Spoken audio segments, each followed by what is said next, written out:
Hey there, sailor. Did you just get to the Lincoln? Do you know all the steps for checking in? Well, we have a lot to take care of in the first 72 hours. Are you ready? Great. Well, we need to see personnel to start the initial check-in process. The process is when they walk in, the first thing we do is make sure that they have their orders and make sure they have a sponsor. Because you don't want to have a new check-in come in. They don't know what's going on, you know. So we ask them for their orders, we stamp their orders, get their check-in date actually, and go from there. Good job. You're on your way. Now we need to take you over to housing so you can have a place to live. When we receive a new check-in for the Abraham Lincoln, the first thing we do is verify that the new check-in has a command sponsor. After that, we'll go into our roster and see if we have any rooms available at Huntington Hall. If we have rooms available at Huntington Hall, we'll assign the sailor a barracks room here. If we don't, then we will send the sailor to Norfolk Naval Shipyard in Portsmouth, and that's where their permanent barracks will be.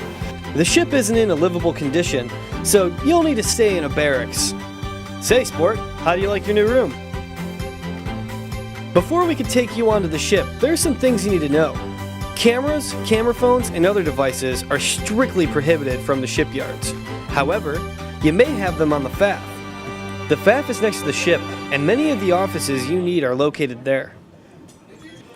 During the first 72 hours, the main places you need to visit on the FAF are medical, dental, and dispersing. Let's go to dispersing first. In dispersing, you're going to come in and fill out a DD form 2887. Make sure you have your routing and account number with you. When you check in, we'll go ahead and take down your information and issue what's called a Navy Cash Card. It's basically our way of using money on board the ship without having to worry about losing it. It's a different way of reporting for dispersing. Now that you know how to spend your money on board, let's take you over to medical and dental.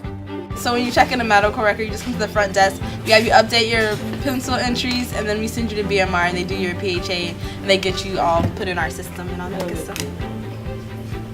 When you check in the dental, I screen your record, make sure you do not need a current exam. I'll then give you this green sheet. You'll fill out all your personal information. I'll update your address and your department, and check in your check-in sheet, and you're good to go. So you made it through your first 72 hours. Are you ready to go to work?